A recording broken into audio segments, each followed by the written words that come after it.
जय श्री कृष्णा दोस्तों। आज बनाने जा रहे हैं करेले की सब्जी। वो भी बिल्कुल भी कड़वे नहीं बनेंगे करेले।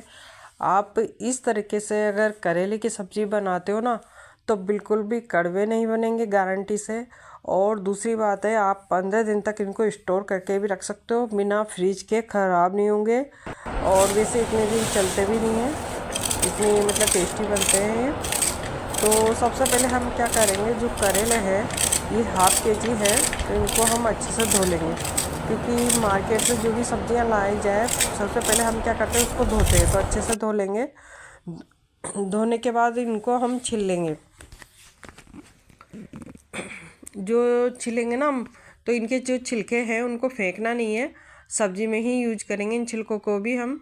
और दोनों तरफ से इनका जो डंठल है उसको हटा लेंगे और इस तरह से इनको कट कर लेंगे। चाहो तो आप 2 पीस में कट कर लें, या फिर इस तरह से लंबे लंबे रख लें, या फिर आड़े मतलब 2 पीस कर ले। जैसे 2 पीस कर लिए करेले के, फिर उसके 2 और कर ले। इस तरह से 4 पीसेस करने हैं आपको। कैसे भी करो, किसी भी शेप में करो। तो इस तरह से मैंने सारे करेले तैयार कर लिए हैं। और इसमें छिलके भी इसी में हैं और करेले भी इसी में, सब कुछ इसी में है। और जो आगे पीछे का डंठल है वही हटाया है मैंने। और अब हम क्या करेंगे, इसमें 2-3 चम्मच करीब इसमें नमक डाल देंगे। क्योंकि हमको इसका कड़वापन कम करना है। मतलब बिल्कुल कड़वापन किसी भी चीज़ का नहीं जाता है। जो नेचर होता है चीज़ का वो तो रहेगा ही, लेकिन हम इस कड़वापन को दबा सकते हैं, कम कर सकते हैं, ताकि हम इसको खा सकें। तो नमक डाल के मैंने इसको करीब 1 घंटा रख दिया था। अगर आपके पास समय कम हो तो आधा घंटे भी रख सकते हो, ज़्यादा हो तो 2 घंटे भी रख सकते हो। और उसके बाद हम क्या करेंगे, इनको हम हाथ से अच्छे से मसल लेंगे, ताकि जो हमने नमक डाला है उससे ये अच्छे से मसल लेंगे इन सबको। मतलब हमने रखा है, फिर उसके बाद जब हम बनाने जाने तब का है ये प्रोसेस।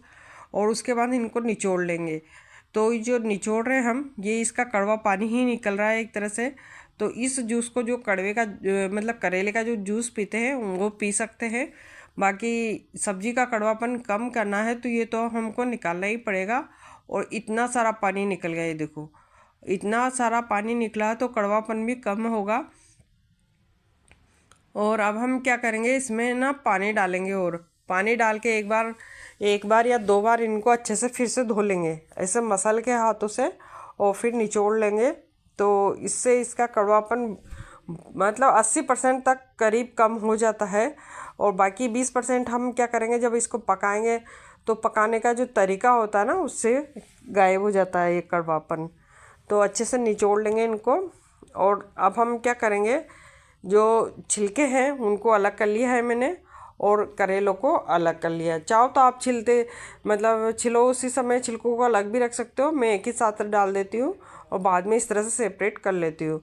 और मैंने कढ़ाई रख दी है गैस पर। जब भी करेले की सब्ज़ी बनाओ, भारी तले की कढ़ाई ले।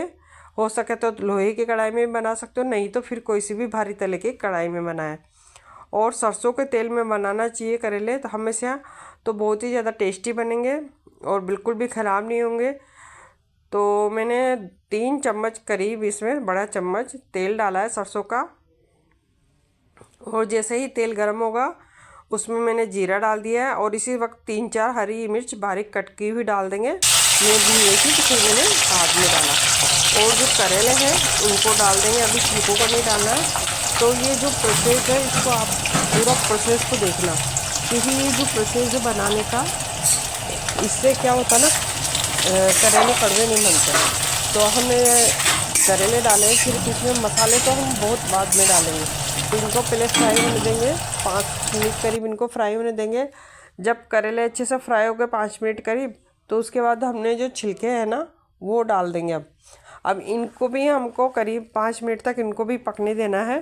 जो धीरे धीरे, इस सब्ज़ी को ढकना बिल्कुल भी नहीं है, आपको पकाना नहीं है। मतलब इनको पकाने की ज़रूरत नहीं पड़ेगी आपको, बस इसी तरह से आप बनाते जाओगे, फ्राई करते जाओगे ना, तो पककर तैयार हो जाएगी। और ढकना तो बिल्कुल भी नहीं है।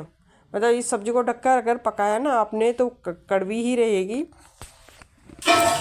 और अब मैं जो हरी मिर्च भूल गई थी बारीक कट की हुई, वो डाल दूँगी। और जैसे मैंने छिलके डाले, तो फिर हम 5 मिनट करीब इसको पकने देंगे छिलके को भी। तो ये जो कड़वापन है वो निकलता जाता है। फिर 5 मिनट बाद मैंने क्या किया, 2 प्याज बिल्कुल बारीक कट किए हुए वो डाल दिए हैं। अब इनको भी हम 5 मिनट तक होने देंगे। ये सब चीज़ें धीरे धीरे पकती जाएगी और जो कड़वापन है इसका मतलब बाहर निकलता जाएगा भाप में। और अब जैसे प्याज डाल दिए मैंने, अब थोड़ी देर तक प्याज को भी फ्राई होने देंगे इसमें। और उसके बाद हम डालेंगे इसमें नमक हल्दी। तो पहले हम टेस्ट के अकॉर्डिंग नमक हल्दी डाल देंगे इसमें। और ये नमक हल्दी डालने के बाद इसमें हम जो अभी आमचूर पाउडर डाल सकते हो, नहीं तो अभी जो कच्चे आम का सीज़न चल रहा है केरी का, वो डाल दें। जैसे आपकी कितनी है केरी वो डिपेंड करती है। मैं एक छोटी सी कच्ची केरी ले रही हूँ, इस तरह से मैंने उसको छिल लिया और उसको मैं कद्दूकस कर लूँगी इस तरह से। तो इसको डाल देंगे। तो अगर आमचूर पाउडर डाल रहे हो तो आधा चम्मच करीब डाल सकते हो अपने टेस्ट के अकॉर्डिंग। और ये मैंने कच्ची केरी मतलब कच्चा आम डाल दिया है। इसको भी अच्छे से मिक्स कर लेंगे। और फिर मतलब जैसे नमक हल्दी डाल दिया हमने, तो 5 मिनट बाद हम इसमें मसाले डाल देंगे। तो मसाले में हमको डालना है धनिया पाउडर और लाल मिर्च पाउडर, बस और कुछ नहीं डालना है। और फिर जब आप लास्ट में इस सब्ज़ी का टेस्ट करोगे तो आपको भी लगेगा कि हाँ सब्ज़ी बहुत ही ज़्यादा टेस्टी बनी है और कड़वापन भी नहीं है। आप किसी को भी सर्व कर सकते हो, बच्चों के टिफ़िन में रख सकते हो, सफ़र में ले जा सकते हो, ख़राब भी नहीं होगी। जैसे मेरी सास तो ससुर जी के लिए जब बाहर जाते थे सफ़र में तो उनके लिए बना के रखती थी। 8-15 दिन भी ख़राब नहीं होती थी सब्ज़ी ख़त्म हो जाती थी पर ख़राब नहीं होती थी। और डेली थोड़ा थोड़ा लेके खाते थे, वो बहुत ही टेस्टी लगती है। और जैसे अभी सब्ज़ी नहीं बन पाई तो ये सब्ज़ी यूज हो जाती है। तो आज की आपको करेले की रेसिपी कैसी लगी प्लीज़ कमेंट करके बताइएगा। अच्छी लगी तो प्लीज़ एक लाइक ज़रूर कर दीजिएगा। Bye bye.